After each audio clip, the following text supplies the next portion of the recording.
Hello, everybody, and welcome back to the reading room. This is a interview with Ponder. Welcome, Ponder. Welcome to the channel. I met Ponder on Discord, who sent me a video, and I think it was really interesting and very thought-provoking. So, how are you today, and how have you been? Yeah, I'm good. Thank you. I have to say your intro is really good. I was pretty surprised by that. That wasn't me. That was a friend of mine, really good friend of the channel who did all of that. Peter, amazing work, really good work. So yeah, big shout out to Peter. He's linked in the description below if you do want to see the rest of his work. He does really good stuff. Yeah, and if you do want to see more of Ponder's work, his channel's linked in the description below as well, of course. Yeah, I appreciate it. Do you want me to just My talk about pleasure. the video or? Yeah, so I did watch it. I didn't really get, piece it, sort of really tear it apart or anything. I thought there were some flaws, but I want you to sort of go through the thought processes, just basically so everyone can sort of understand what the argument for this is, because I think it's really novel. As I was saying before, I think I haven't really heard a lot of stuff like this, so I really am interested in the argument that you have.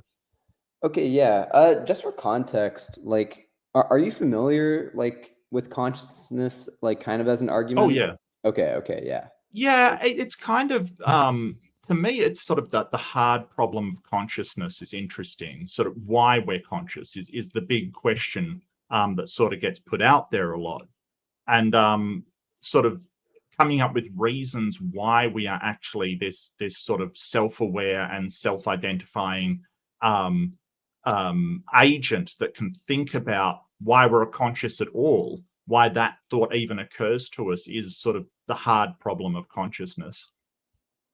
Yeah, so I guess my video, it kind of briefly starts off just laying out the hard problem of consciousness as an argument. I'm not sure Okay. what that beeping is. Yeah, no, sorry, I need to mute my. Okay, there we go. That's Uh, right. okay, so essentially, I start the video off talking about how consciousness is considered a scientific mystery, just because I feel like that's honestly not common knowledge at all. Just like the fact that we don't really know how to give pain and experience to a machine. Uh, I don't like to push that as evidence against atheism or evidence against anybody's kind of view. I just Yeah. see that as something that's agreed upon. Oh Uh, yeah, I would definitely agree.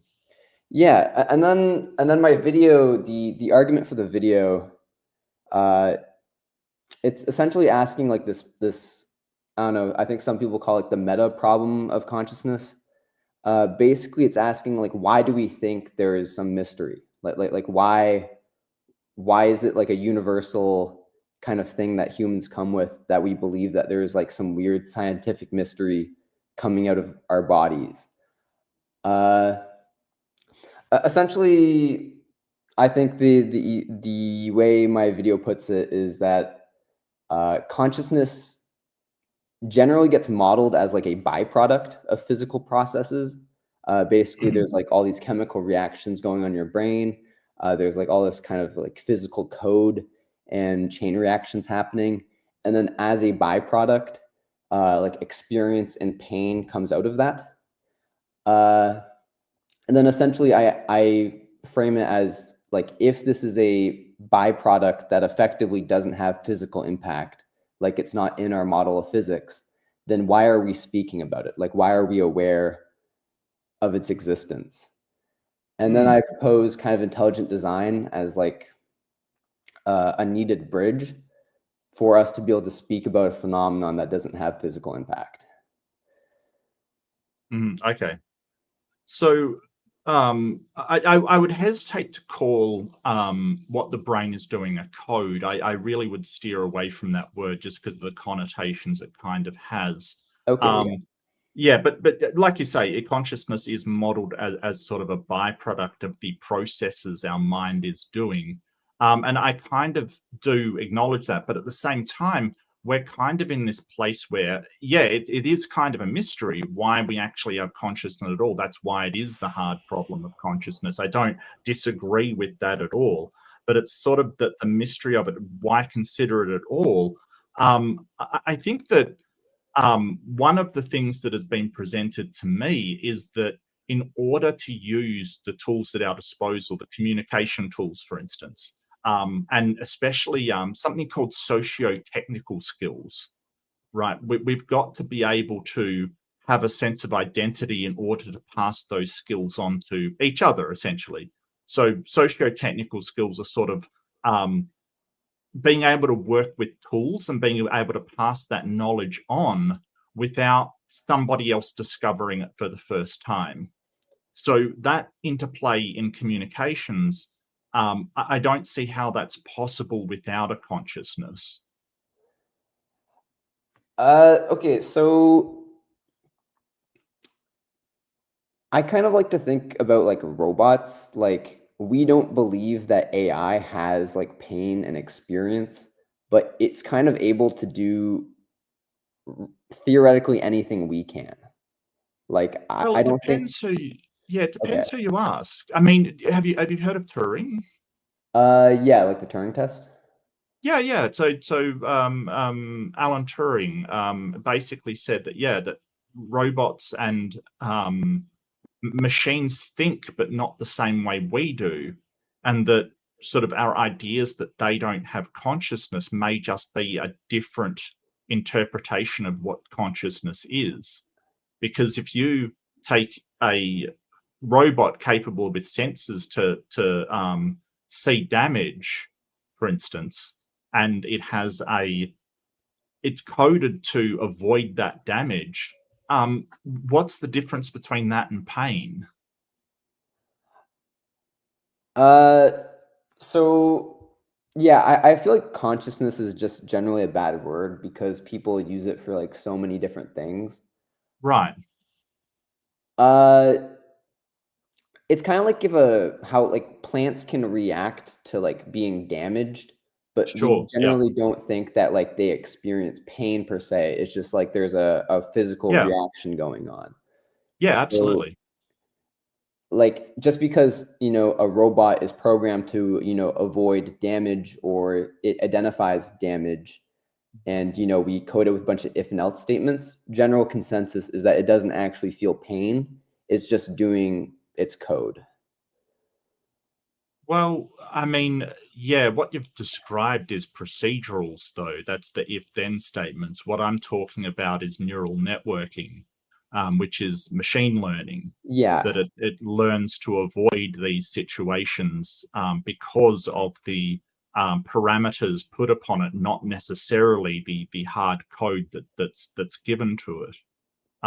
That if you have a AI coded for, say, just say you code it for survival, right? And it learns that, hey, or it has the idea that, hey, getting damage is bad for my survival, then it will take those actions, sometimes in a very complicated way, in order to avoid that. right.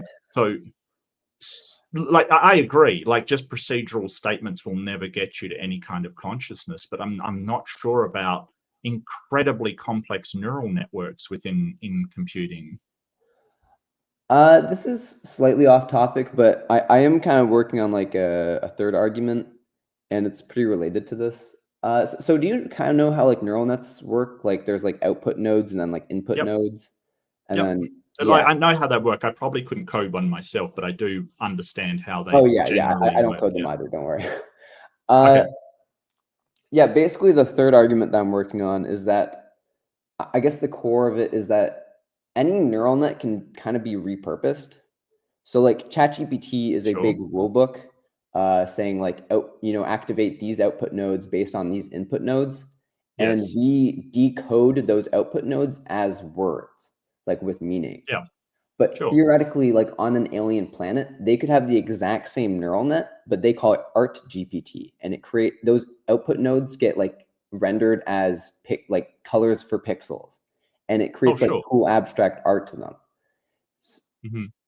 Like basically, the point is that like any neural net in isolation, in my opinion, is kind of meaningless, because of course, like we would say like, oh, this is a neural net that has knowledge about like World War II, and it probably thinks about like, was World War II justified or not when I ask it. But they could have the exact same neural net firing in the same way, and they would say I'm high. They would say this is an art generator. We program this to be an art generator, and it outputs cool pixels based on my input.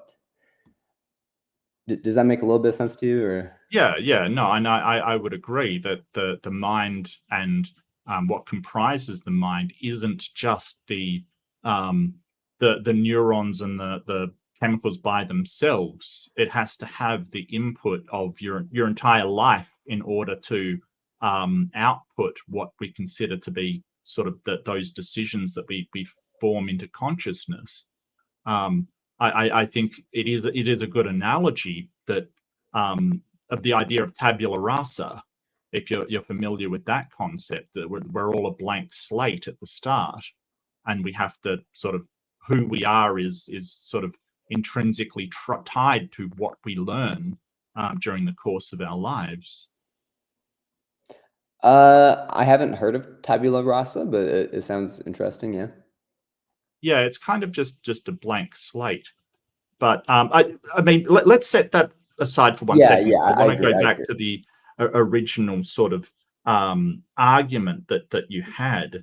That I'm not sure. Like, I'm not sure I would label consciousness as a byproduct that may have some sort of useful function. It's very hard to imagine what humankind would be like without consciousness. I don't know, but it could be a byproduct. It could be just something that evolution has thrown up while developing the brains of the most advanced simians on the planet. I don't. So, how do you sort of bridge that intelligent design is necessary for consciousness? Like, how do you bridge that necessity? Yeah, so I mean, I guess we should go into like what are the few main points that like my video makes. Okay, sure. Yeah, so I think the first. Okay, actually, I should probably just use like the main defense. The main defense the video kind of uses for saying that's a byproduct or whatever is that okay, nobody told me about the hard problem of consciousness. Like I kind of Okay. just intuitively thought about, like my brain and whatnot. And I figured like this should just be like a chemical reaction. Basically, it would be more intuitive to me if my body was just like a big domino set, a big chain reaction with no experience. Like equivalent of like a sleepwalking robot. Like when I sleepwalk, I don't think I experience pain and whatnot. My body is just, a chemical reaction. Well, part of it is. Sorry, what? Part of it is. I mean, you like you have a series of functions. Like, for instance, breathing. You can suspend your breathing, but you can't stop it voluntarily. You will always automatically breathe. Even when your consciousness is turned off. Like, for instance, if you have I don't know if you've ever been put under by anesthetic, like even your temporal sense of time gets turned off. You're unconscious, like you do not have a sense of consciousness.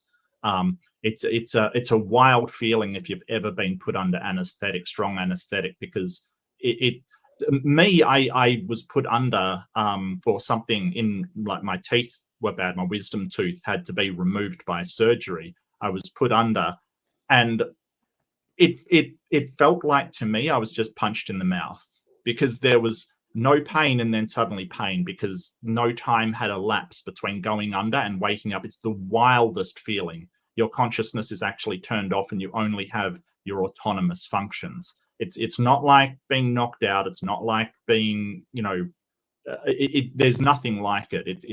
It's crazy. Like, I agree. It's like a transition from one slide to another, and there's nothing in between. It's absolutely wild. But your body still does stuff on a sort of subconscious level or an unconscious level. It still will breathe and pump blood and do all of the autonomous functions that it can do. So part of you is sort of on autopilot, and there's certain things that override your control. Like, for instance, I was watching something about the mitochondria. Maybe it has way more control than what we give it credit for. Like, if your mitochondria needs energy, like that, if you're really hungry, and I mean starving hungry, it can override your brain in the most weird ways. Like, it's actually quite strange.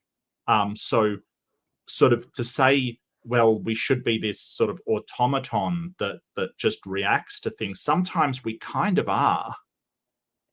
Yeah, for sure. Okay, so I guess just to kind of go back to like what the main point I was saying. Yeah. Basically, like if there was a hypothetical world where like I don't know, like let's say I'm like some sort of god, I'm like creating a world and Sure.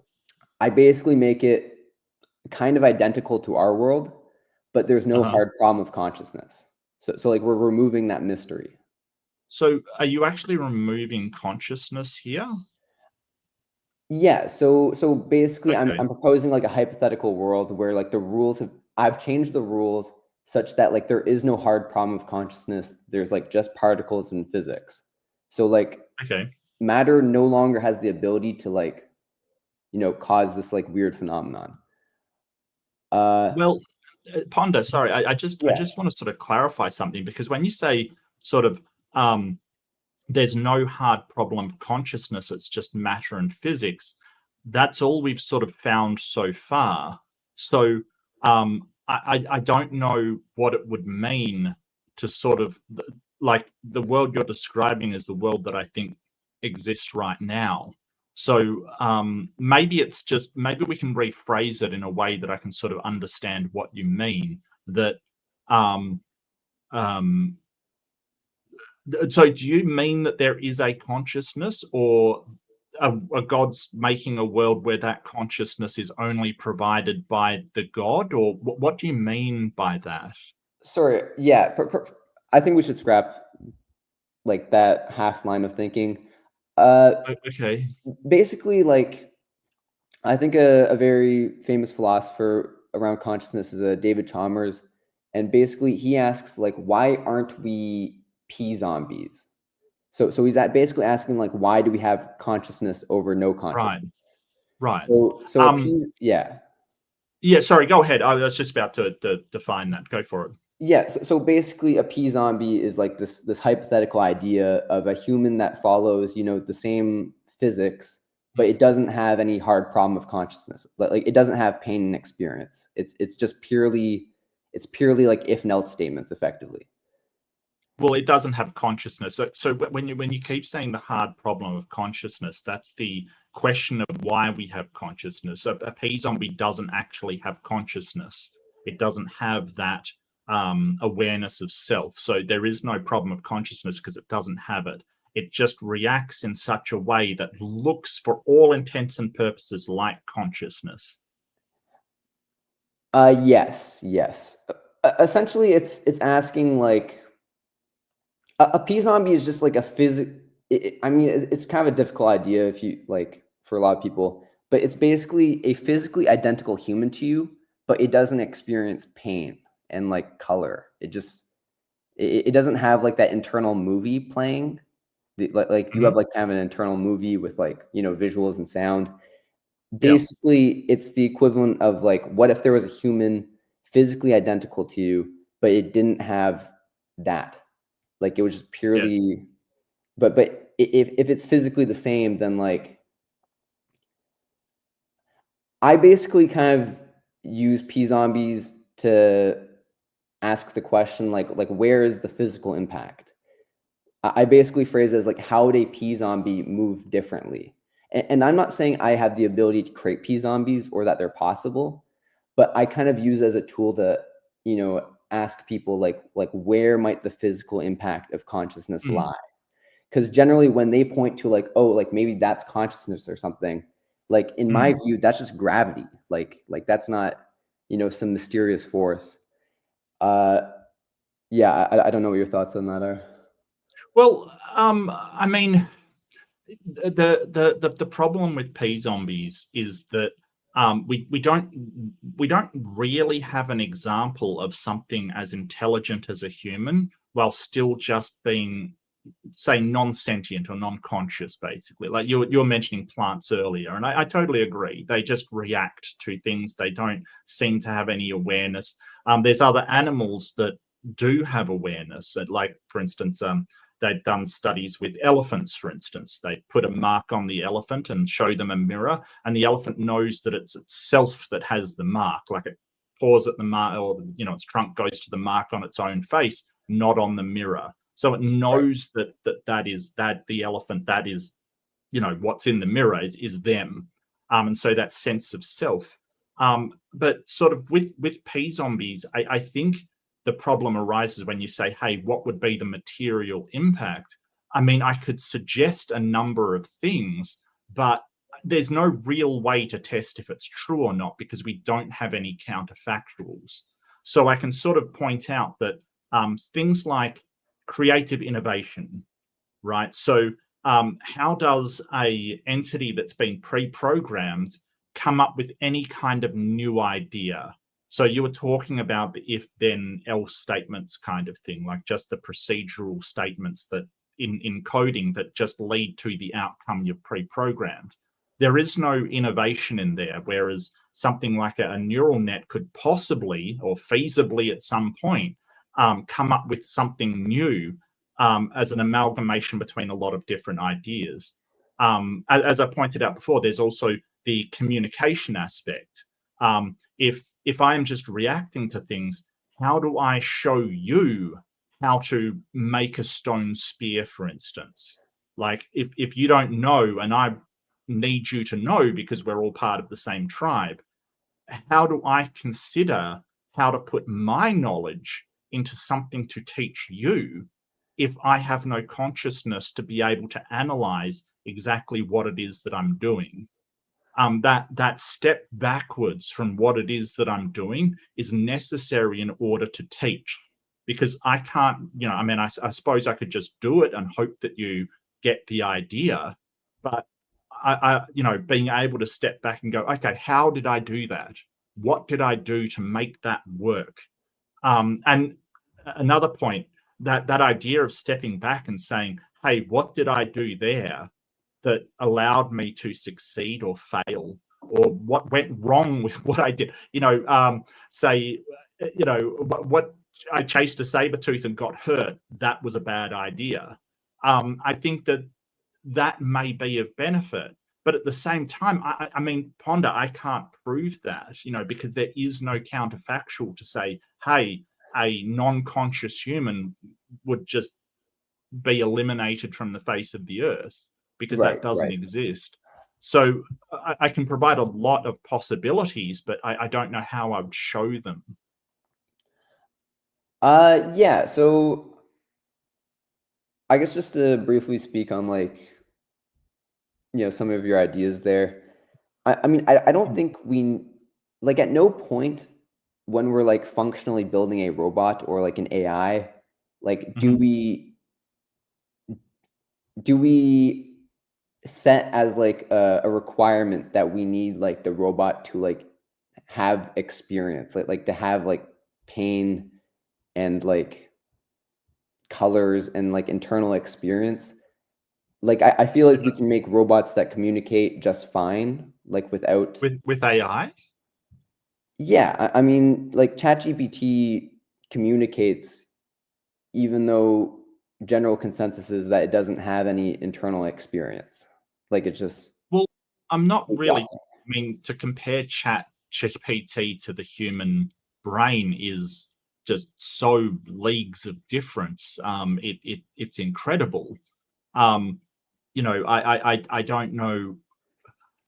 So sort of the hypothetical that I'm talking about is an AI that, is at the level of intelligence that a human is and the level of innovation that a human is. I don't, comparing us to ChatGPT would be like comparing us to, say, an insect, or even worse, like a worm or something incredibly simplistic. I don't think that's really a fair comparison.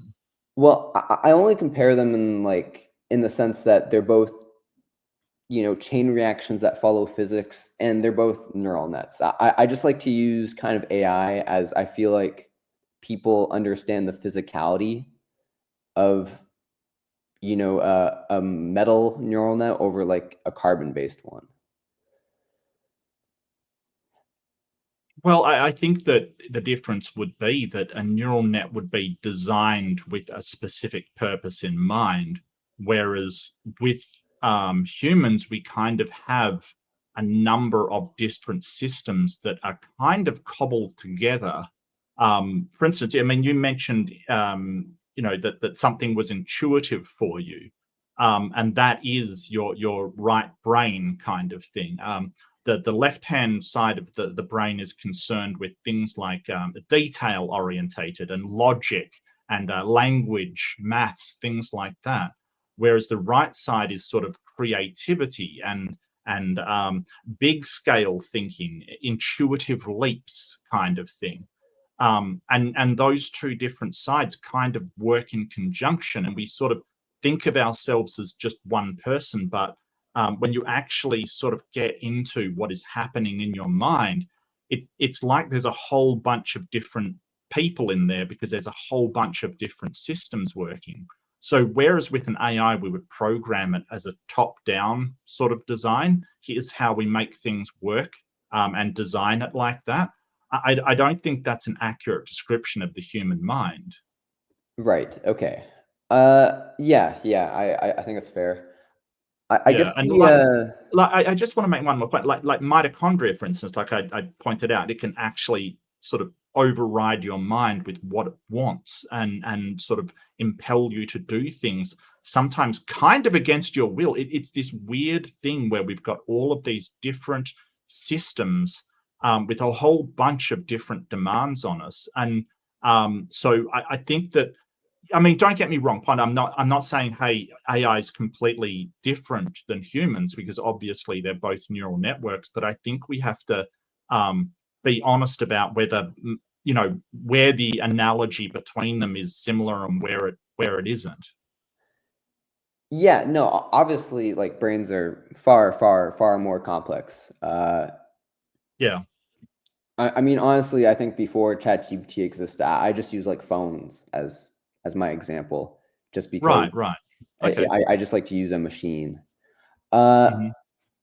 yeah, I guess you've probably seen it, but the kind of other method I use to try to convince people that consciousness doesn't have physical impact Well, let's is go back to that for a second. I put that okay. on pause. Hold that there. I just like, because to me, the idea that we've got this hard problem with consciousness, like I'm definitely not disagreeing with you over that. Like, Right. science has not pinned down why we actually have this consciousness, and a lot of hypotheses have been sort of presented about sort of the way that our brains have developed as these differentiating parts trying to work together, kind of thing.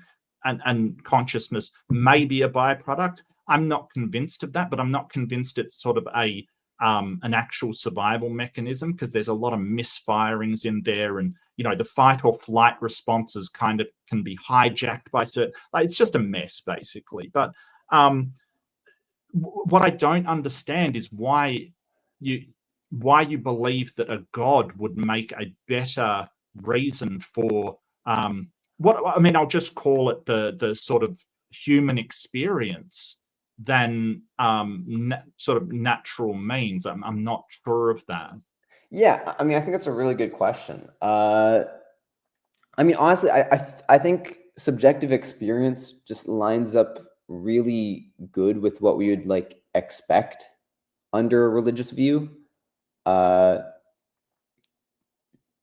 I mean, it would make sense that, if you're creating beings, if you're creating, robot, like if I go and make like a bunch of like robots, Mhm. because I'm trying to build like a robot civilization, like it's understandable that like a god would want, experience and pain and, genuine internal experience inside their robots, as opposed to like evolution isn't theoretically trying to like optimize for that. Like they No. just want machines that carry on their code, not necessarily a machine that, you know, has an internal experience. I think that's a bit. I think that is a bit like just carry on their code is. I mean, that's kind of true, but essentially it prioritizes survival and reproduction. Essentially, Yes. that's all it does. So I get what you're saying, that it makes sense for you know, if you had a god and they were to program robots, then we would expect to see those robots have a sense of identity if a god wanted that, right? So I get that, but that's sort of to me that's a logical fallacy. It's kind of saying, well, um, um, if this thing exists, then we expect to see this other thing. We see that thing, therefore it was the thing that I'm postulating. That's Yeah. not really how we logically go about deciding whether something is true or not. It's called affirming the consequent. So what put it another way?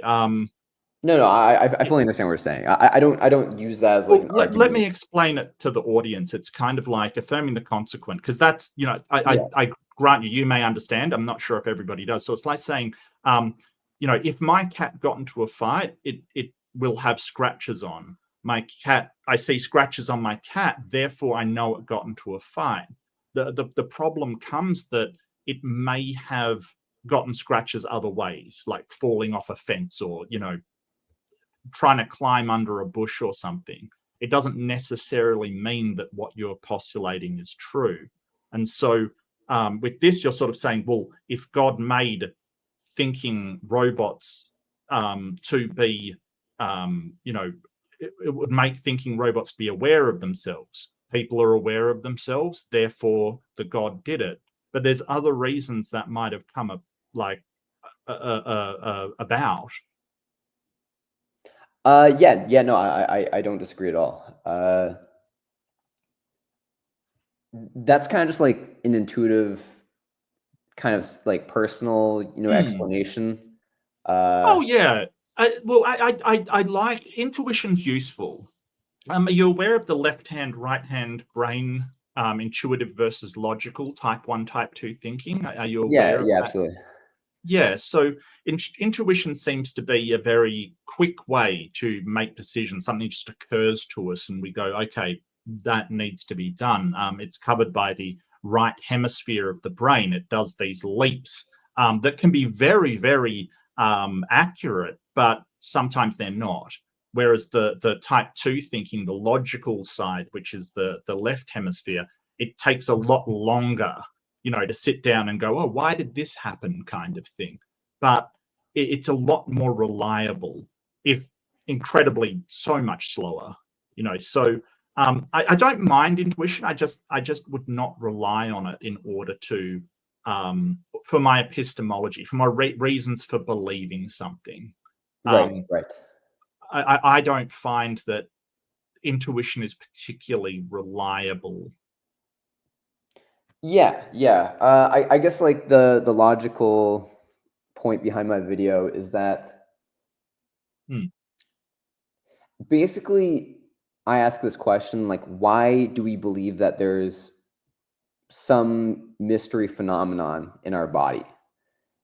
And basically, I believe that like any atheistic answer to that, uh, like there could be, you know, a various number of, you know, evolutionary like reasons for why we believe that there's like some mysterious phenomenon in our body.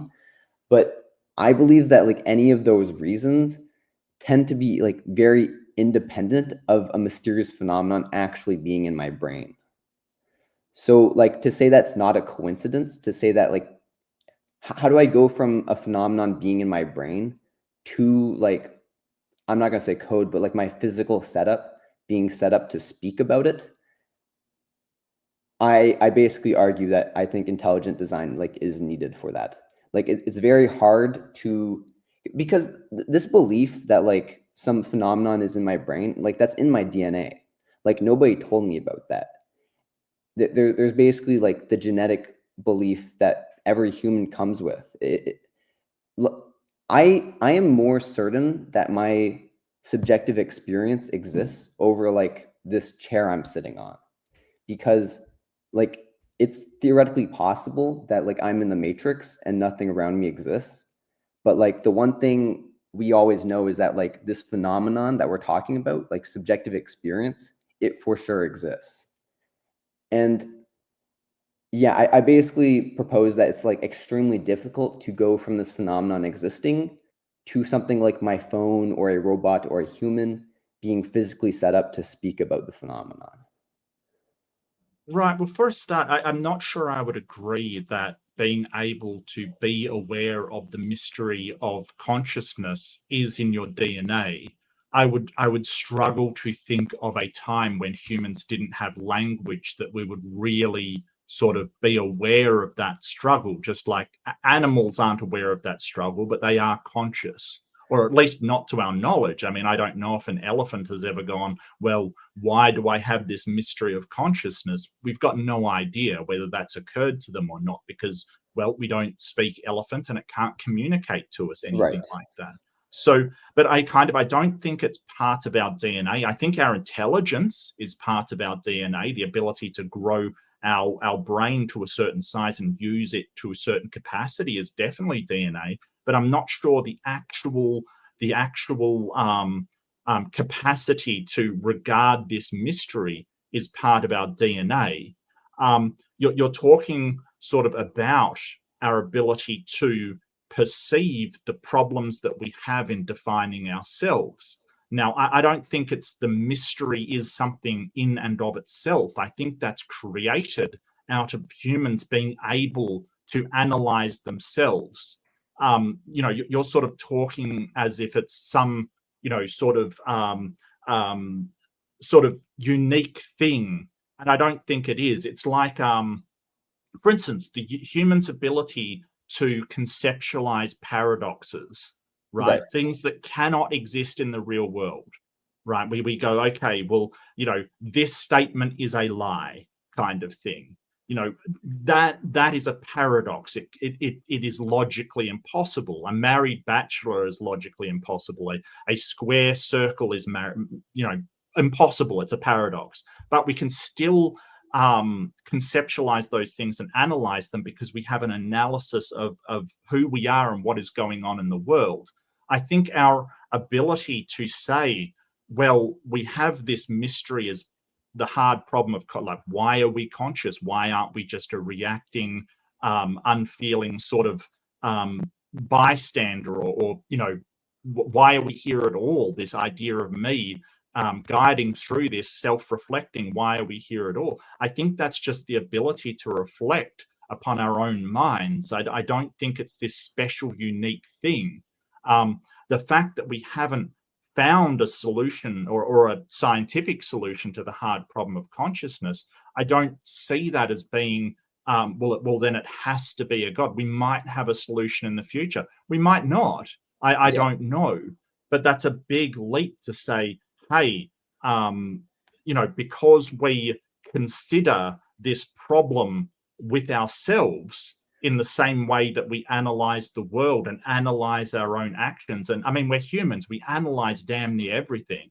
I have my problems with over-analysis, let me tell you.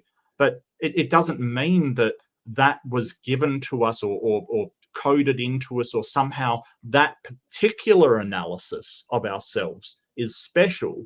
It just comes along with analyzing paradoxes, or considering hypotheticals, or any of these sort of mental structures that we use to model the world, model ourselves, and then examine how those models interact with one another, which is kind of what we do as humans, as pattern-orientated beings.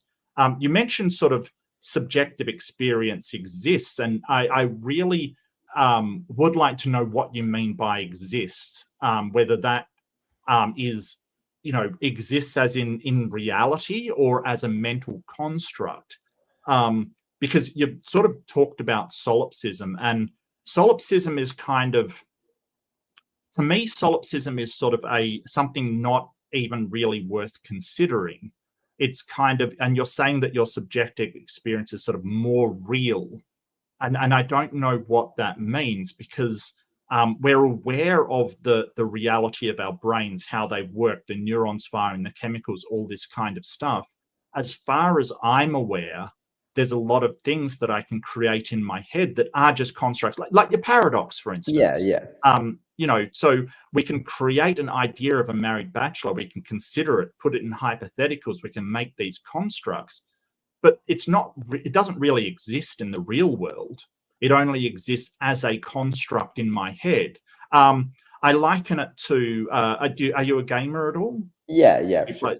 Right. So fantastic. Me too. So I liken it to, the difference between that character in a game being real and the character in a game being real as far as the construct is concerned. So that character, it does exist in that game, but it doesn't exist in the real world. So and solipsism, I mean, that's a whole nother road down there myself. No, I'm not in that category, but yeah, that's a big conversation, and I'm not shying away from it. It's just, at a certain point I have to accept that the senses that I have are describing reality to a certain level of accuracy. I know my senses can be fooled. I know that, I can see a mirage and it's not a mirage, it's just light kind of thing, like it but I've got to acknowledge that the only way for me to access the real world is my senses. And yeah, it could all just be illusion, sure. But at the same time, I don't think I can be, if everything can be an illusion, I don't think I can be confident that my own subjective experience isn't an illusion. Think about it this way. If you had a advanced alien supercomputer that programmed you to have all the reactions that you have, but only think that, and it programs you to think that you are having these thoughts, but in actual fact, it's the computer doing all of those thoughts.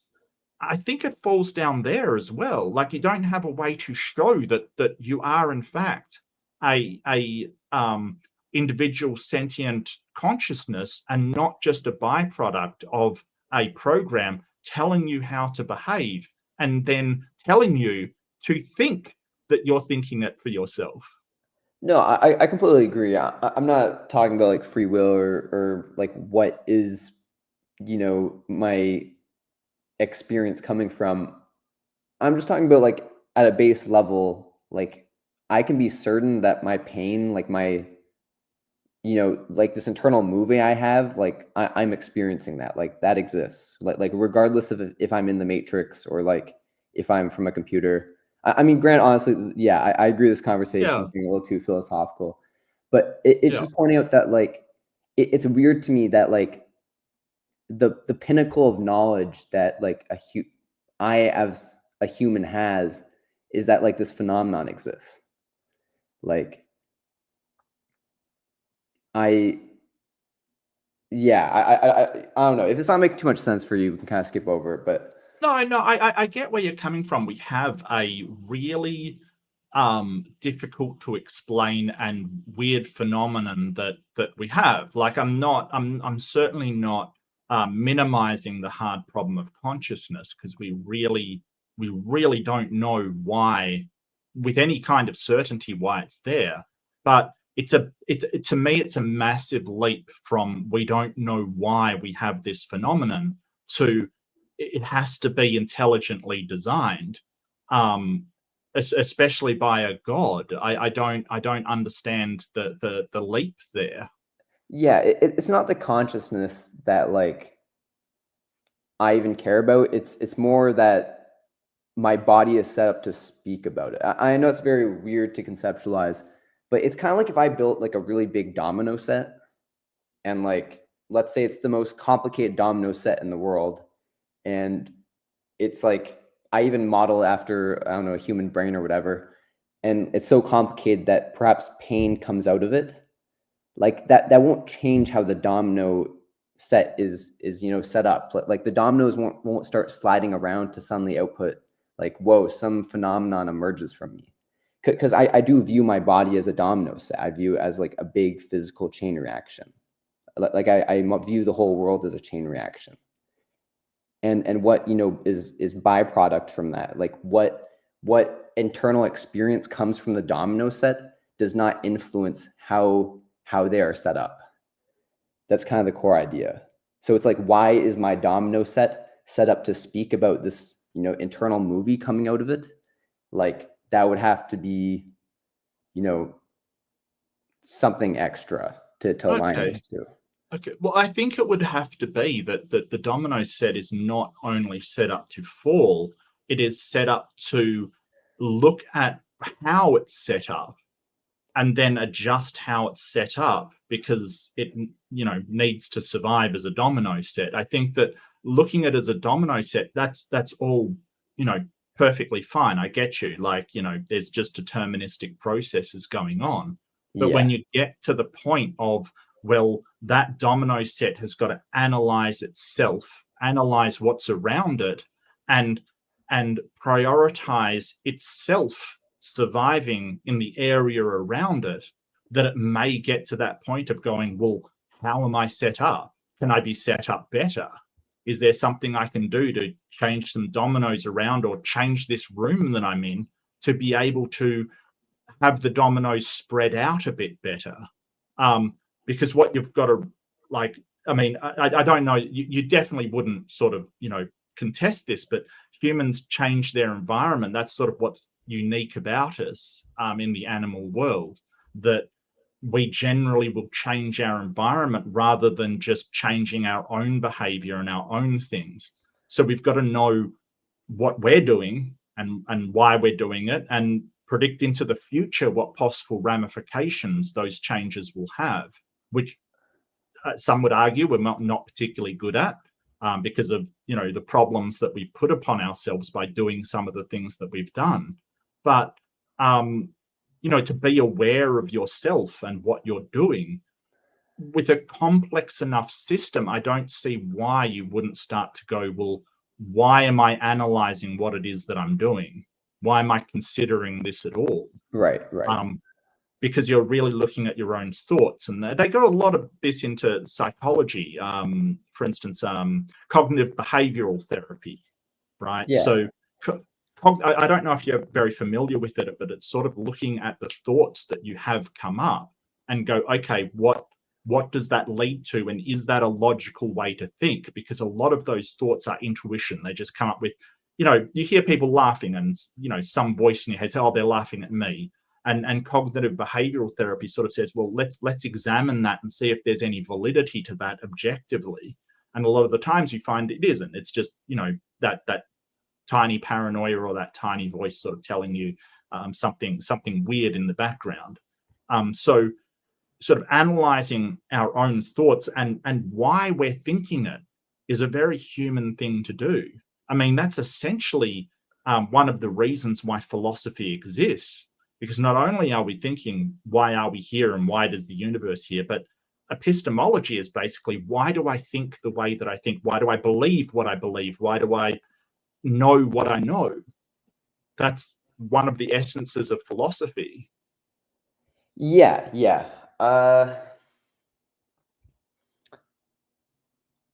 I guess, I don't know. I have a couple simple kind of defenses for my view.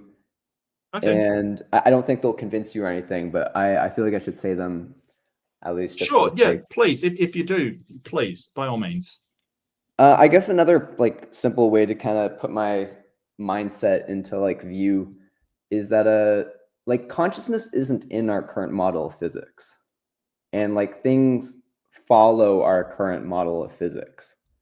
So like, I don't know, is that a simple way to? Well, I don't think physics, like, so when people talk about physics, right? So you've got the school of physics, like you've got the discipline that models things, usually with mathematics, over how physical objects interact with one another. So that's the school. So really, I'm wondering if you're talking about physics as in our understanding of the way that physical things interact, or physics as in the, the laws of the universe out there that physics describes.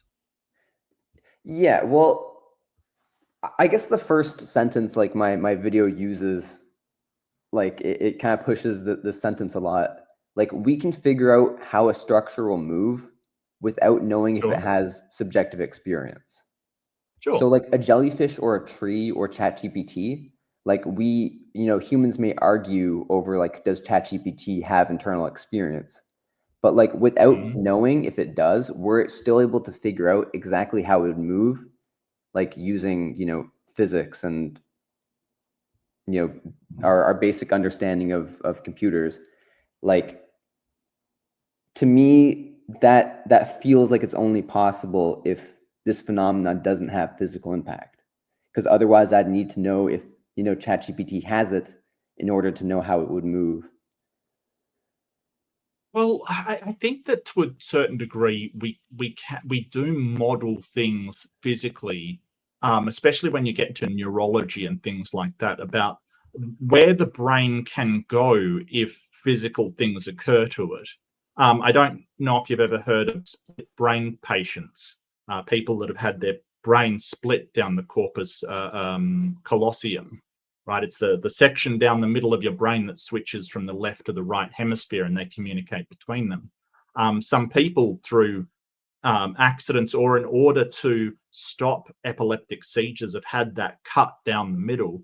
The fascinating thing is that each side has their own personality and can disagree on things, that they really are two separate people. So we sort of know that physical impacts on the brain will have these massive impacts on our consciousness. I agree that sort of physicists don't model, neural activity and what someone would think, but I don't think that's what we use our physics for. I think that's to say, hey, physics can't, or there's, I think that if we could understand the way that the brain works, like to its nth degree, to a tiny minute degree, we could cause significant changes by just changing the way that the neurons are firing and things like that. There is a reason why we prescribe medicine for psychological diseases and things like that, mental health issues. It's because we know how these chemicals will interact with the brain. So when you say, well, physics can't explain this kind of stuff, I'm sort of like, well, no, physics isn't set up to do so, but we know that we can physically affect the brain. So it seems to me like it's just a lack of our understanding of the brain and not anything outside the purview of physics, if that makes sense. Yeah, but like, I don't know what, you brought up this idea that like, oh, perhaps like ChatGPT is conscious, and perhaps you don't believe that, but like a lot of people would say like, ChatGPT might have some low level, consciousness, Right. you might have some low level experience. Mm. And I just don't see any way to go from ChatGPT having like some low level internal experience to it being programmed to like speak about that fact. Well, I mean, we know of organisms that have low level consciousness as well.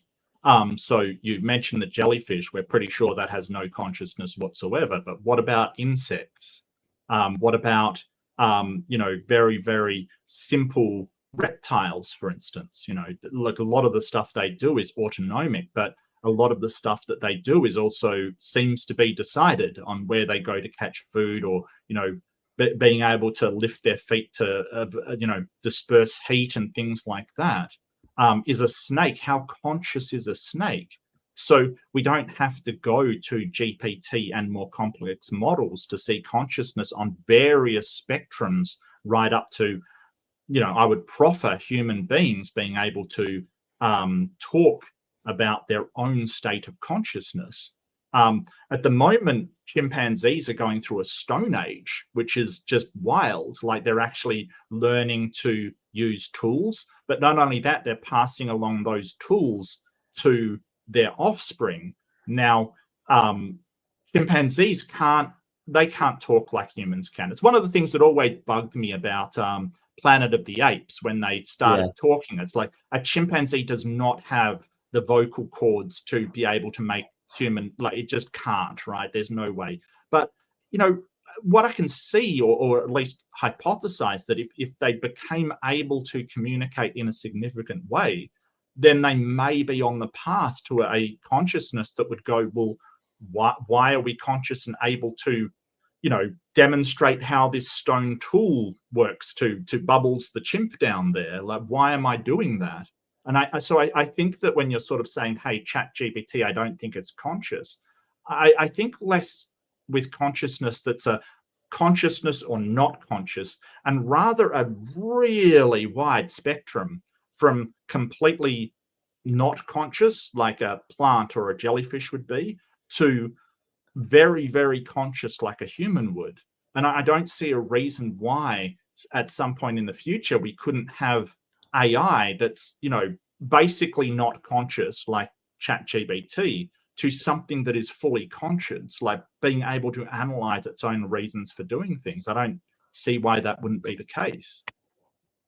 Yeah, no, I agree. I think the main point I was making was kind of like, if we assume that ChatGPT has consciousness right now, so like I actually like I'm assuming that, like how could we possibly go from ChatGPT having like that, internal movie playing, to like it being coded to speak about that fact?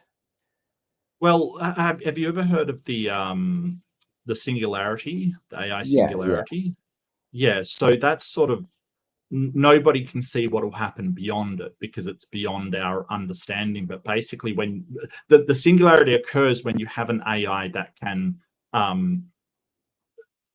basically design a better AI, right? And that iterative function speeds up. It designs a better one and better one and better one, and keeps going like that. After billions of times, you will have a horrifically, intelligent artificial intelligence system that we couldn't possibly understand. And that's the real fear, that, okay, we program this AI to do X, Y, and Z. We say, hey, look out for humans, don't harm anybody, don't do this. After that AI programs another one, and that does another one, and you have that, say, billions of times, what is the motivations of that AI down the road? We have no idea. So no one can actually tell. So what we're talking about is tiny billions of small improvements that are done over an incredibly large amount of time. And I guess I'm using that as a metaphor for evolution. When you have only the most intelligent things surviving, intelligence becomes reinforced through that process. And you're probably not here to discuss evolution, but that could be one way that we get to where we are in intelligence. Yeah, no, I agree. It's not the same with AI because, at the moment, ChatGPT is limited. It's a language model. It can't do any of that stuff. And I would probably agree that it's not conscious. Really, I just brought up Alan Turing because he sort of suggested that computers can think, but not in the same way as humans. So we're burdened with the idea of consciousness as it applies to humans, right? That is what we see as consciousness. What does consciousness mean when something is not human? Like if something's organic, right? We meet an alien and they can communicate and do things and walk around kind of thing. We're like, oh, well, they're conscious as well. But what if the alien is a computer? We would say, no, that's not consciousness just because they're a computer. If they can do all the same things the alien can do, why is the organic alien conscious and the computer not? No, I think I agree with you. Yeah, it's a difficult question, and there may be a big difference. I just all of this is hypotheticals, of course. Yeah, no, I don't disagree with any of those points. Uh, I guess not even as an argument, but I don't personally think that any computer or AI would naturally without like the intervention of a human, start to believe that like some experience, they wouldn't naturally get to this hard problem of consciousness. Like they wouldn't start suddenly thinking like, how do I build something such that like its neural net feels pain?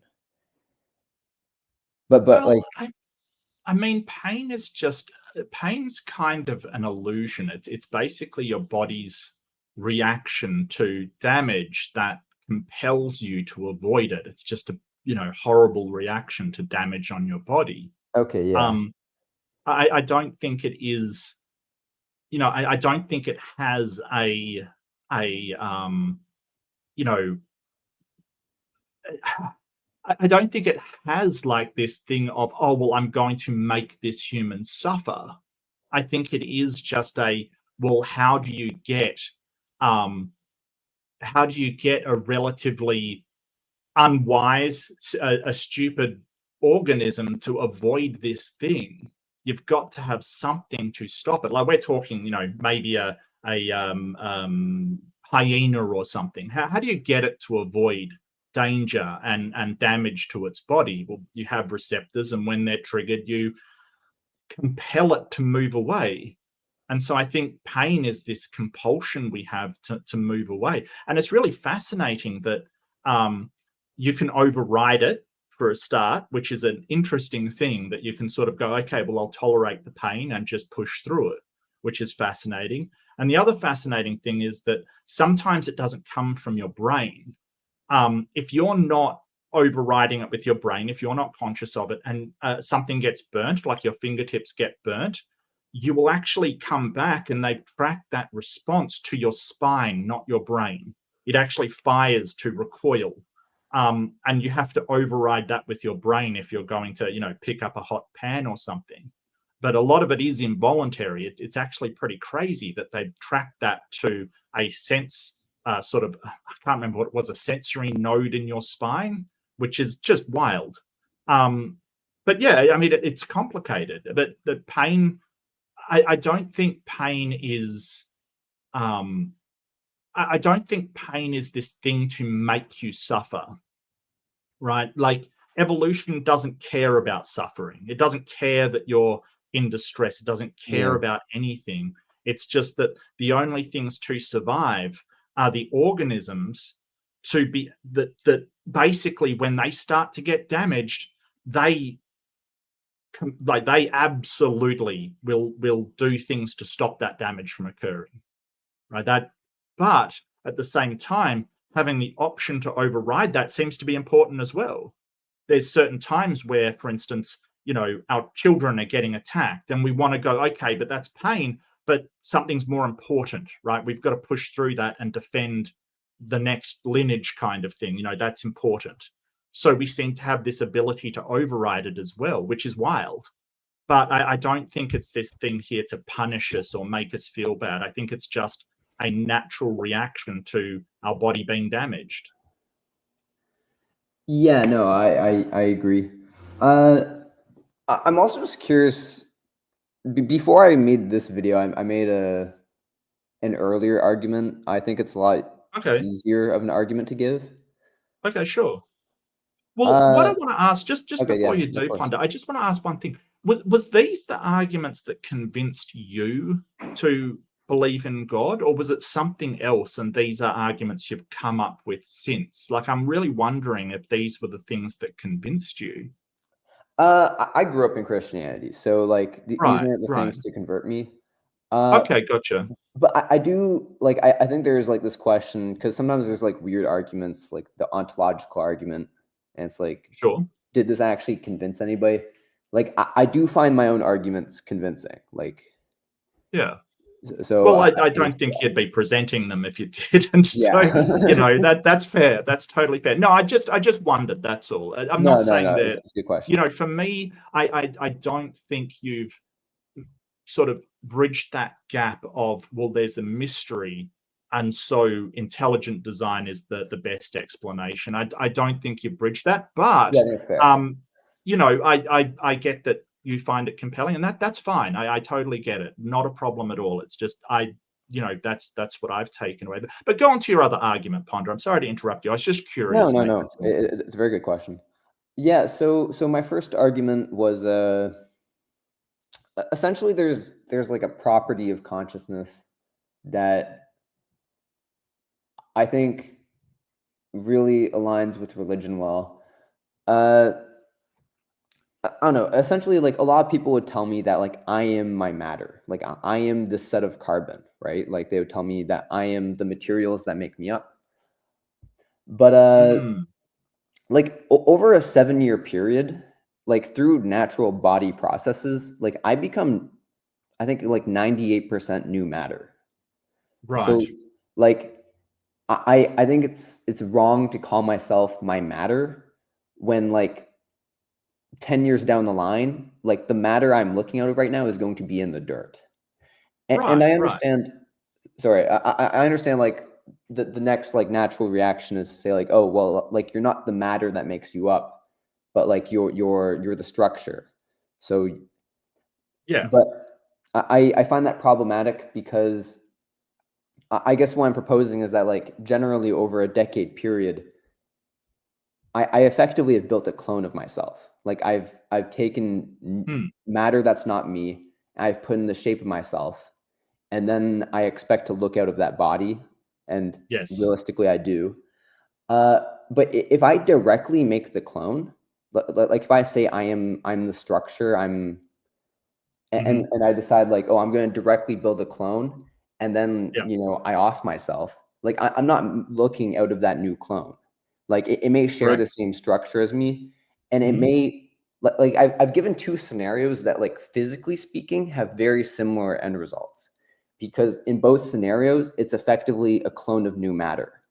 But like the fact that I can transfer my consciousness to new matter, I feel like it aligns with souls in the fact, especially that you can only transfer your like instance of consciousness to new matter if it's done through contact. Like it has to be a gradual change if you want to move this instance of consciousness to like new matter.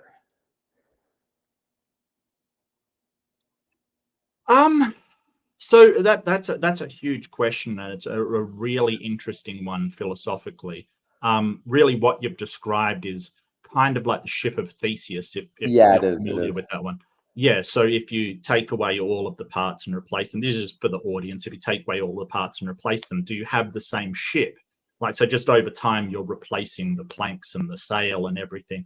Once it has all been replaced, is it still the same ship? I kind of think that like you're not wrong over a certain amount of time. I'm not sure if brain cells do regenerate themselves. I think they may, like you start with a certain amount and they don't actually get replaced. I agree. I think, I don't know, in my video, I do more of a, I don't know, I guess I could also use a hypothetical where like you just manually swap out particles, but it's more about the principle. Yeah, I think there is, and I'm just looking it up now. I think there was neurogenesis where it creates new sort of neurons kind of thing. But I think that they sometimes do regrow. I think there's some circumstances, but I'm not a neurologist, so I think I'll refrain from saying that. But I know that they don't replace themselves like the rest of the body cells do. So we kind of, it's been a long time since, say, the times of sort of Bronze Age, when we thought that the heart was the seat of who you are, the consciousness kind of thing. And we know that that resides in the brain in some way, or it's conducted in some way, or it's related to the brain. So I'm really going to talk a lot about the brain at the moment. But I think that when you say matter, I'm not sure if you're including things like energy in that, for instance. So the way the brain is, like, it's not only chemicals, but it's also these neuron connections and what's stored in the memory as electrical impulse that we have, making us who we are. So are you including the memory patterns of that person in that cloning as well? Yes, it would have the same memories. Right.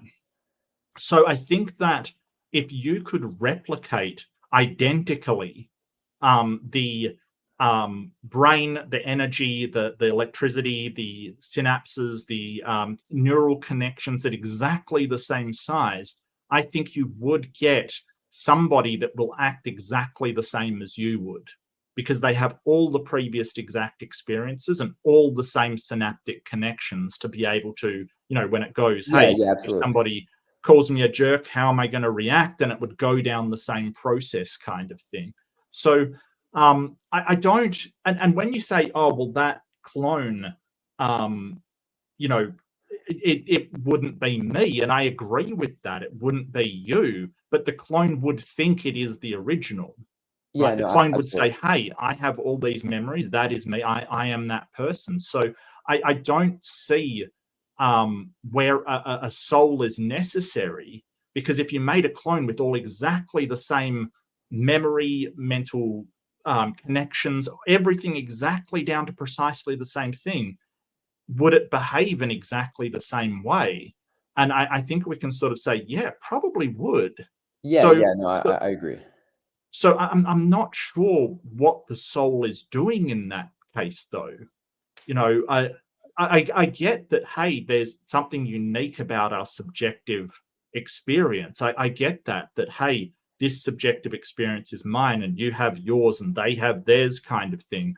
But I'm not sure why a soul necessitates that, rather than it's just, well, your brain is linked to your eyes and your senses. My brain is linked to my eyes and my senses. So that sense of myself comes from my experience with my senses, my brain functioning, as opposed to that clone's other physical brain over there, because I'm not connected to that, right? Yeah, I'm my brain, and it's wild when you get stuff like Siamese twins, that sometimes they can communicate without speaking or saying anything. Their brains communicate. It's wild yeah, that yeah, they no, it's can really interesting. actually like transfer thoughts. But and then you've got to ask, how different is their subjective experience being able to, I guess, in some way access this other person's subjective experience?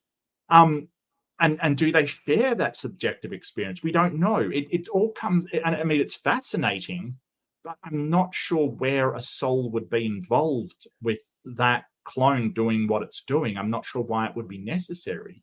No, no, I don't think the clone would move any differently. It's more the fact that, like, if I told you that, 10 years from now, I'm gonna make a clone of you and it's going to, like, Yeah. get to eat a really good meal, like, you wouldn't look forward to that meal because, like, obviously you understand, that, like, you're not going to Yeah. experience the eating of that meal. But, over 10 years, I mean, I don't know, we could also assume that brain cells generate for a fun hypothetical or whatever, but, like, you're mostly a clone after, like, a decade, yet, like, you will look forward to the eating of, you know, a meal 10 years from now, as long as, like, there's physical contact that whole time, like, to the clone 10 years from now. And I basically say, like, why is the physical contact so important? Like, it kind of aligns with the idea that, like, you need to transfer, a soul, like, physically to that matter. Well, I think that I don't think so. I think that so when you say I wouldn't look forward to that meal, you're right. Not like, if you told me 10 years down the track I'll eat the best meal I've ever had. Yeah. Yeah, that's because I'm directly tied to my senses, and I can conceptualize what the most amazing meal is, even though I probably have never had it. I can conceptualize that within my own head and say, hey, that would be cool if I could taste that. I would not have the same um, um, sort of um, idea about a clone, because I know that I wouldn't taste that. I know that those senses would not be mine. But what's really fascinating to me is empathy and mirror neurons. Have you ever encountered mirror neurons? No, no, I'm not aware of them. Okay, so mirror neurons, basically, when we do something or feel something or see something in somebody else, our neurons turn on that same emotion. So, for instance, have you ever watched a reaction video, for instance, on YouTube? You know, people react to this or they react to that, and you see somebody see, you know, this amazing singer for the first time, and they have a feeling of, wow, this is amazing. You kind of feel that yourself, and that's the mirror neurons copying what the other person you're seeing in front of you. So it may not be true that, hey, I'm excited for my clone to taste that thing because it's going to taste great. I can still be excited to go, hey, someone's going to have the best meal of their life. I really want to experience that with them. And, you know, it's sort of that vicarious enjoyment of somebody else's pleasure because you feel pleasure at the same time. So it doesn't even need to be physical for us to enjoy it. We can experience joy from just seeing somebody else experience joy. And that is the foundation of empathy, is these mirror neurons, which allow us to feel what other people are feeling.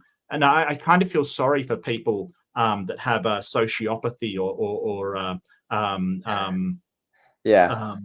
psychopathy that can't feel what other people are feeling. I always find it kind of sad that they just can't feel that.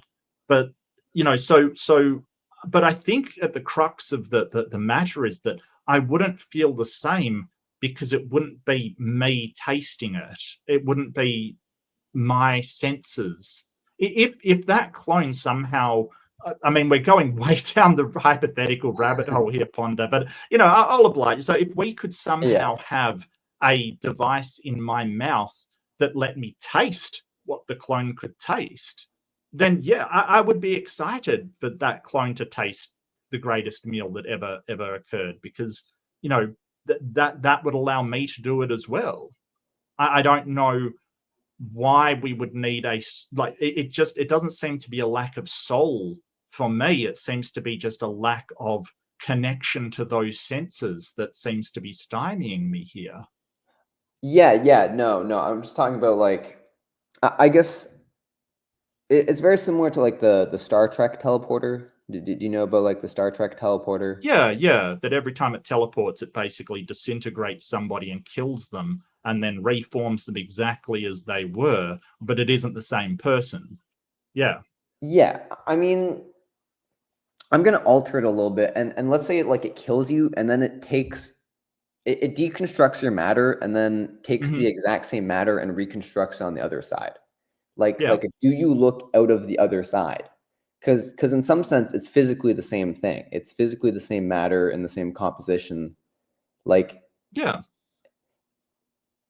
But, like, intuitively, it feels like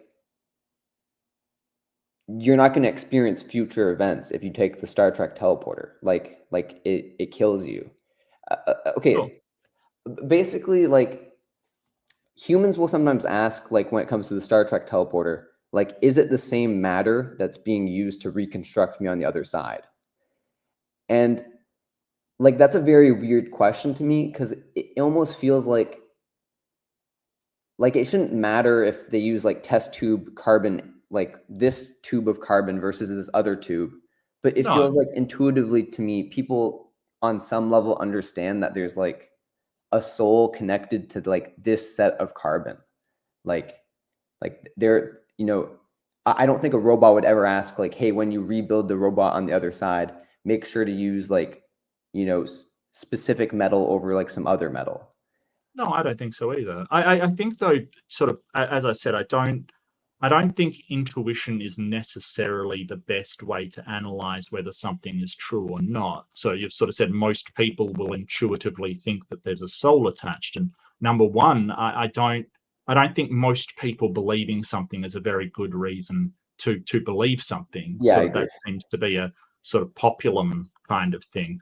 And two, I don't think intuition sort of tells us that the earth is flat. Like, you know, intuitively we don't see anything, or intuitively we sort of see a shimmer in a desert and say, oh, it's water because it looks like water. I think intuition can really guide us wrong. What intuition is great for is making really quick decisions, right? So our intuition, when we look into an alley, for instance, a dark alley, and we go, oh, there could be somebody in there. That's our intuition saying, hey, there could actually be someone lurking in there. It keeps us out of a lot of trouble. But at the same time, that's completely wrong. It might be a completely empty alley. Intuition is just going, hey, it could be dangerous. It could be dangerous, and there's somebody there. There's somebody there. So I don't, intuition is useful and it can give us some really good ideas, but I don't think it's really a reason to believe things over, say, rationality and reasoning. So when you sort of say people would intuitively think that a soul is attached to this carbon kind of thing, I don't. No, Well, I don't. completely agree. I completely agree. Yeah, I don't believe that. And two, it's sort of like it comes back to my thing of, well, if the teleporter creates them with all of the particles, uses different elements, because really we're just talking about atoms and elements when we're talking about this, like the atoms are replaced in your body kind of thing. If they use completely different atoms, but they maintain the structure of the brain, the memory exactly to the, quantum level, basically, because really you would have to have the quarks at exactly their positioning, exactly their spin. I don't see any real difference between the person that left and the person that arrived. They would act exactly the same. They would have the same questions about their own consciousness. They would be able to consider, hey, did I actually die in that teleporter thing? And, it created me out of something else. It would have everything exactly the same. And so the question arises, is that a different person? Well, physically, yes. But if my consciousness and my mind is the pattern of neurons, the memories that I have, all of this stuff in my brain, then it is the same person, because it is the same emergent structure, if you get what I mean. Agree. Yeah, so that's what I think. But until we get a teleporter to test it, I mean, I can't prove that, right? I don't know if that person would be lacking something, because we can't. No, I see what you're saying. Yeah. But like, would you still take this teleporter if we told you that it's gonna kill your body like half a second after constructing the copy on the other end? I don't know.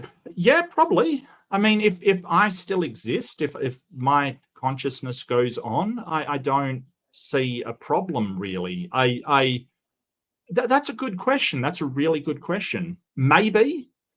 I'm not 100% sure about that, because it does occur to me that my mind is set up so I preserve this body.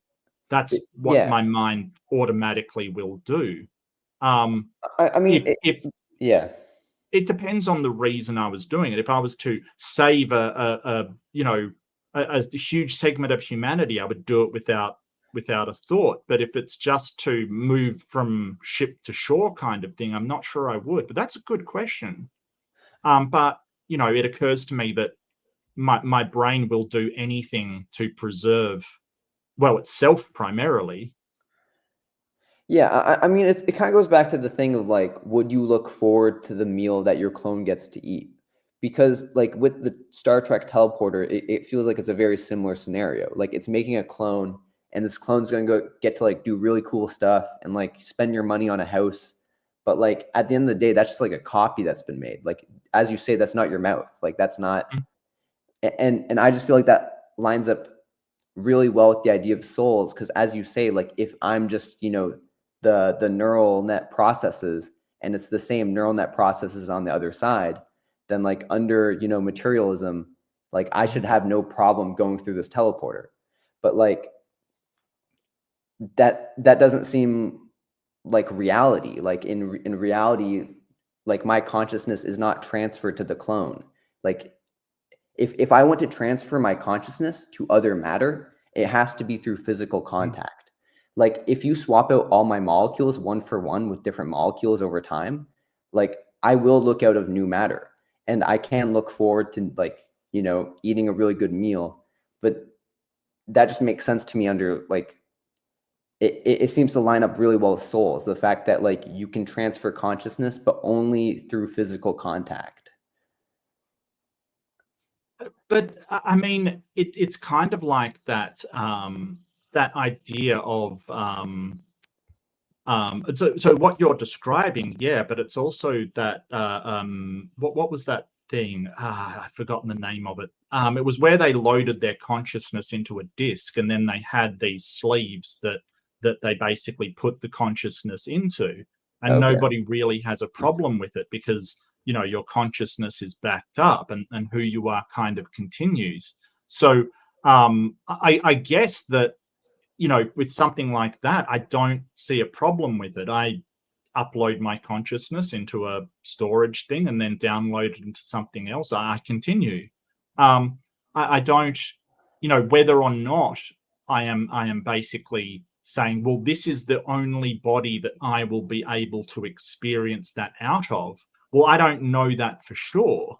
And the copy will have all of the same memories, all of the same experiences. It would be me. So I don't know. I don't know if A, I'd have a problem with that, or B, whether I would actually, because I would be aware that it's me.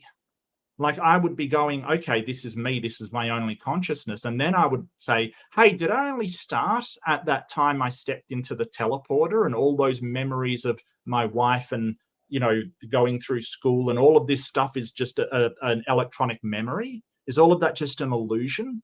How do I show that it's not an illusion? So you'd be looking back the other way saying, how do I know this isn't just an illusion?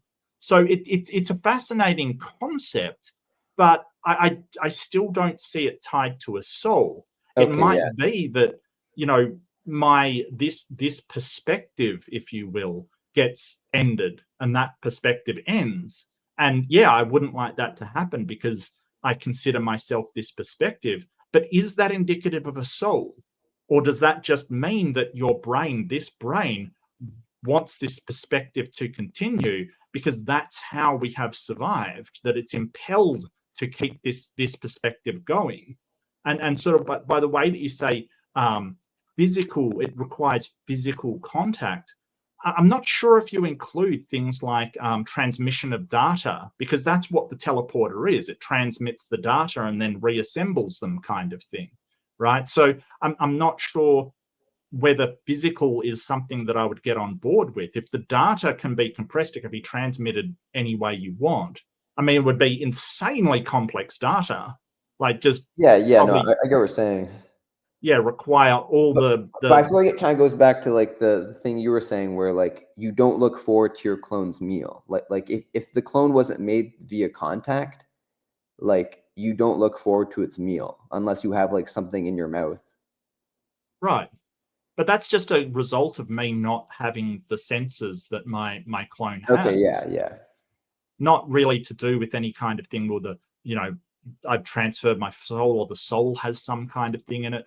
I'm not sure how we would demonstrate a soul or not. I'm not sure how we would even begin to falsify a soul or examine it. We've examined things down to the quantum level, sort of in humans, and examined just about every single neural pathway we can. And there's a ton of mysteries in there. But what would we look for a soul? I don't think you can find one. Like I don't see it as like a physical thing.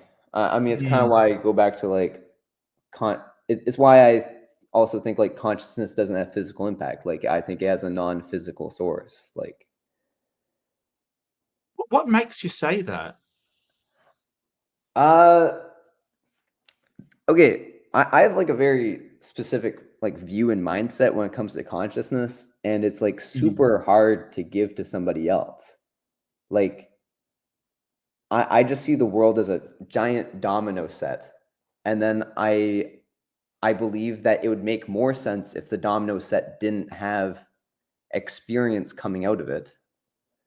And then it's like, where would the physical impact be? Like if this phenomenon didn't exist, if the world did make more sense to me, like realistically, I feel like the dominoes would all move the same. Well, that to a certain degree they do. I mean, but you mean the dominoes that is the human being kind of thing? I just think like all matter follows, like the four fundamental forces like gravity, electromagnetism, like Well, It's just they very, do. it's, I can't imagine where the physical, I mean, as you say, like we've looked at things down to the quantum level. I Yeah. just think realistically, like if a domino set, you know, whether or not ChatGPT has consciousness or not, it doesn't move differently. Like Well, it I think, well, Ponder, I think you're sort of mistaking a tree for the forest kind of thing. okay, yeah, Like you're sort of going, well, these interaction between particles exist, but we have this incredibly sophisticated consciousness that is doing all of these things. But really, I think that is the emergent system. It's not sort of it's like sort of saying, hey, my computer is made of plastic and copper and all of these things, but none of them can't you know allow me to surf the internet. When you get right down to it, it is all just physics in action.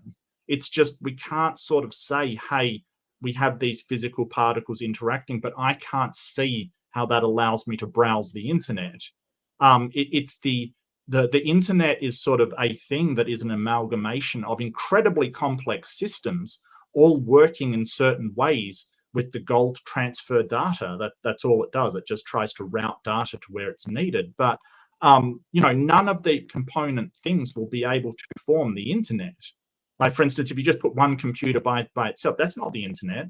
yeah. If you put a local network with a lot of computers hooked up, that's not the internet either. It's basically a whole bunch of disparate systems that use protocols to communicate between them. Do you know what a protocol is? On some level, Well, a protocol is it's not data, it's not information, it's how information is passed between disparate systems. So I use an analogy of a protocol is like buying a Japanese book in Germany, right? yeah, So you go into a bookstore in Germany, you want to buy a book in Japanese for your Japanese friend. You don't speak German, he doesn't speak English, neither of you speak Japanese. But if you understand the protocol of buying a book, like he holds up a number, you give him the money, and then you leave, you can actually transfer information, neither of which you understand, by using protocol. So that's how it works. So we have all this disparate systems between us. I mean, we've got our own DNA for mitochondria, for instance. I mean, it's got a totally separate system for itself. We kind of have these systems working together that make the emergent thing that is the internet. But it's got problems because it basically is a bunch of systems cobbled together. And I kind of think about the brain in the same way. It's got a lot of different systems, the hippocampus, the temporal lobe, all of these differences that are kind of working together by sharing information and working in concert. But there's a lot of problems there because I don't think they were designed to work in concert. Like the internet wasn't designed like someone went, okay, let's make this overarching thing that we're going to make work kind of thing. That's not right, how yeah, it was done. It was small systems being connected up. Then North America had it had the first system between the military, and then that connected up to something else. And because it's been cobbled together, we have all these problems with it, like how to get around the lack of addresses in Internet Protocol version 4, for instance. We don't have yeah, enough addresses for everybody, so we've had to cobble together something to solve that, and then design something else to work. So I sort of think of it like that. It's sort of this compilation of different sections of the brain basically working. Well, when I say in concert, I don't know if you've ever experienced self-talk that's very critical of yourself, but sometimes it doesn't work in concert. Sometimes your own brain trips yeah, you up. It's wild. Sometimes you actually have a critic on your shoulder going, "Oh, that's terrible," and messing you up. And it's kind of, so when you sort of say, "Hey, I don't see the individual materialistic parts making the whole," I totally agree. But we get that in a ton of things. And one of it is the internet, which, no individual system makes the internet. It's the entire thing all working together. It's an emergent system out of all the different parts that are working together. But what I don't see, and I want to go back to this because you've sort of said, okay, there's this extra thing called a soul, which makes it sort of do what it does and is responsible for my consciousness, but we can't find it. So how do you know that exists if we can't find it? Well, like I am, in my opinion, the soul. Like I kind of compare it to like a computer and a monitor. Like, granted, like we can explain, everything that goes on with a computer and whatnot. Yeah. And in my mind, it's like I'm looking at the world and going like, hey, there's this computer. Like, it doesn't make sense that makes an image. Like, I think there should be a monitor attached to it. And then like people might tell me like, oh no, like the image is just an emergent property of everything that's going on in the computer. Like there's like the CPU and the RAM, there's all these like complex things going on.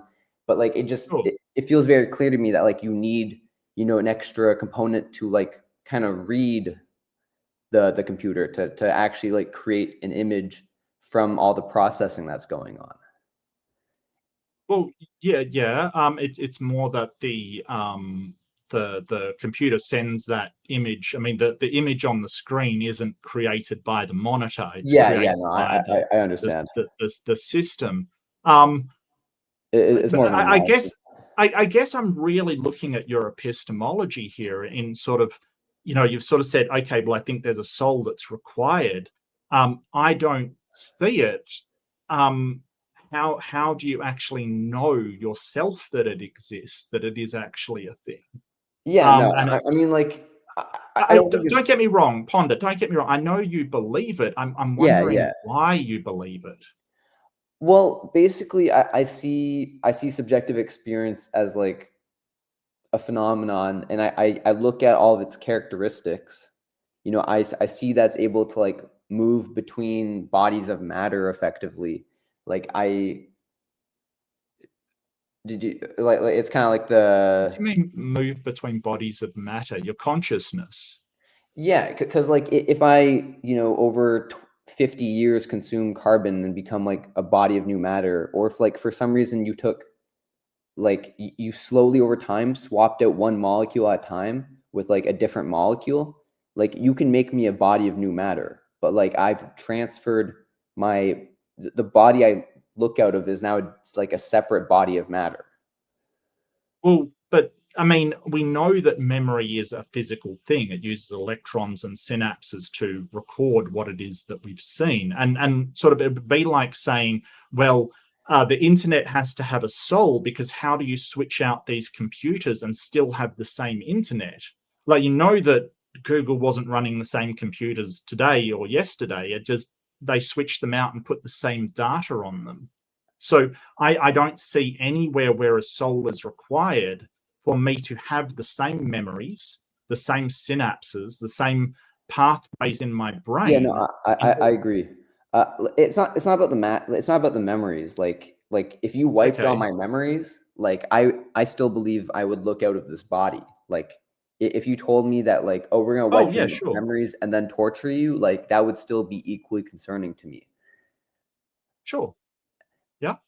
I don't know. Basically, I look at all. Well, but here's the thing. I didn't say it was just the memories, right? I said also the synapses and the way that your brain is structured, like the neural links, which, like, for instance, if you keep discipline and eat healthy, it becomes easier because that neural pathway is strengthened. That's how the brain works. It strengthens connections so that when you make a decision in the future, you're more likely to go down that neural pathway, that your thinking changes. It's called neuroplasticity, the way we can change our brain by going down one pathway, strengthen that neural bond, and then make it more. I mean, for you to say, okay, but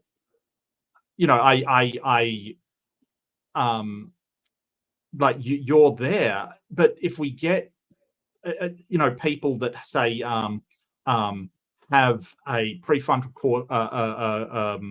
lobotomy, for instance, right? They're there, but they're not there. You know what I mean? Yeah, Like they yeah, I still understand what see you're and saying. all of their senses operate, but they don't communicate anything to their brain. So they're, for all intents and purposes, not conscious at all. Right, They yeah. just react. Uh, yeah, I guess go back to the main question, like why do I think, like why do I see it as like a soul? It just Yeah.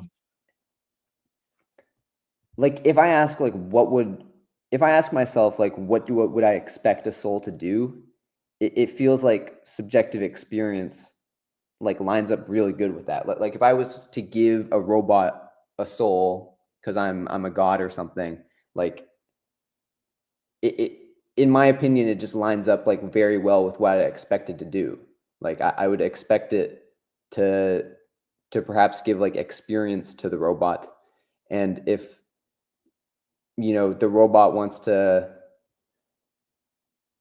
I don't know, I guess I'm gonna drop like the move to a different body of matter thing. But like obviously if I build like a second copy of the robot, like I wouldn't expect the soul to move to that. Like I wouldn't expect it to then feel the pain of that new robot.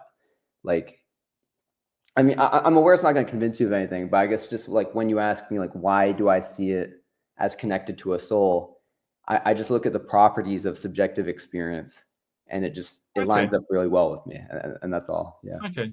Again, I just, I don't think that I really um, would expect. I don't know what I would expect out of a soul because I don't know Yeah. how it operates. I don't know anything about it. It Yeah. it That's fair. seems like all of our human experiences can be explained by physical things, or they're a mystery and we don't know why they occur. And I don't see a necessity to insert a soul into those experiences. I'm happy to say, hey, we don't know why we have this consciousness feeling, and there's been a number of hypotheses, but I don't know why we do. But I don't see a reason to say, well, I don't know why we do. I can imagine a soul would cover those hypotheticals. So I'm going to believe in a soul. I think that sort of, my concern is it leads us down pathways where we can say, well, I can imagine something like X accounting for all of these things, Yeah. No, therefore absolutely. it is X. So I think that's a not really a logical way to think. That intuitively it may make sense, but again, I think intuition gives us quick answers, Yeah. Yeah. No, I not agree. really a confidence in answers. Yeah. No, I Um, mean, well, in all my videos, I never use any intuitive like argumentation. Like right. I try to use syllogisms and things. Yeah, sure. Yeah. No, I found it interesting. I really did. And I think this is a good place to leave it if Yeah, it's absolutely. okay I with you, agree. Ponda. It seems like a really good time. And I don't I think that sort of your arguments, as I mentioned when I first sort of heard from you, like I think there are some fatal flaws there with why we have here a why we consider consciousness. I don't think necessarily it points to intelligent design. I don't think necessarily that's the case at all. I think that there's certain flaws there. But I'll let you have the last word. What would you like to sum up, or sort of just give a thing of what you're doing, or where you are, or what you'd like to end on? Yeah, no, I've had a really great time speaking to you, Mark. I feel like you're someone who is kind of like in the pursuit of truth, and I think that's really good. Uh, Oh, thank you. I'm working on a third argument. I think Mhm. my last two videos have been received pretty decently. Uh, I think my second last video puts kind of like it puts that like property of consciousness and like future events. I think it puts that a lot better, just because it like Mm. uses like a syllogism, and it Yep. effectively, I don't know. I guess the tagline is that like I build physically identical outcomes where people would have a heavy preference for one outcome. Uh, Mm. Basically, I kind of exploit some of the things we're talking about. Yeah. Uh, yeah, but overall, honestly, Mark, I think you've been really great to speak to, and I really appreciate it. Oh, thank you. And it's a pleasure to speak to you. I'm not as scary as people think I am, honestly. But yeah, I think that they're great questions. As I said, I'm not convinced, but that's Sure. okay. We can at least, I can at least consider them and sort of, I think the hallmark of an open mind or a free thinker is to be able to consider ideas that you don't think are true and really go, well, could it be, and what situation? And it's a really good conversation to have. I especially do like the whole Star Trek thing, and I think that our unwillingness to sacrifice this perspective is very interesting. I think that's a very interesting thing to bring up, and why that is. And we may never know. It may be assault. I don't know. But I think that I would need more evidence of a soul in order to, believe one exists. Yeah, I think there's other reasons. I don't know if they're true. As I said, hard consciousness is a problem. It absolutely is. We don't know why it happens, but neurology goes onwards. We find out some really cool stuff about humans. There are some fantastic things being done. That mitochondria thing, highly recommend it. Yeah, no, It was on. Yeah, and it's wild that I just find it fascinating that we have like alien DNA inside of us that we kind of propagate in a endosymbiotic symbiotic relationship. It's just wild, it's just fascinating. But PP needs to put up a link. The link's in the description, Sydney. If it's not, that's entirely my fault, mate. Give me 1 second. I'm just going to follow the link in the description. It goes to its channel. Sydney, learn to click. All right, mate. Well, thank you so much for coming on. It's been absolutely a pleasure and a really good conversation. I'd really like to speak to you again if you've got any other arguments or, okay, thank you. Yeah, it would be absolutely fantastic. But thank you so much for coming on. And to everybody out there, please do be kind to yourself. Do take care of yourself. Your brain does want to take care of yourself, as sort of, it can often trip yourself up and cause yourself some grief. But do try to be kind to yourself, be kind to each other. And I'll see you in the next one. Bye-bye.